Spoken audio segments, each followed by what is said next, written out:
শিশুদের মাঝে বিজ্ঞান চর্চা বাড়াতে মেলার আয়োজন করে international hope school Bangladesh Gulshan শাখা। এতে প্রথম থেকে পঞ্চম শ্রেণীতে পড়ুয়া ক্ষুদে বিজ্ঞানীরা প্রদর্শন করে বিভিন্ন বিজ্ঞান সামগ্রী। তাদের তৈরি ড্রোন, উইন্ডমিল, আগুন নেভানোর ফায়ার এক্সটিংগুইশার দেখে অভিভূত হন শিক্ষক ও অভিভাবকরা। তারা বলেন, এ ধরনের কার্যক্রমে বিজ্ঞানের প্রতি আগ্রহ বাড়বে শিশুদের। তাদের মাঝ থেকেই তৈরি হবে বাংলাদেশের ভবিষ্যৎ বিজ্ঞানী। সকাল 10টা থেকে দুপুর 1টা পর্যন্ত স্কুল আঙিনায় চলে এই মেলা।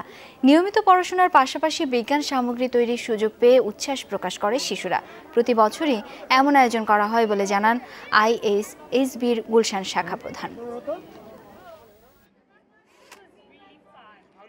Main matter is participation. In that case, this is a platform where each and every child gets opportunity to behold their project.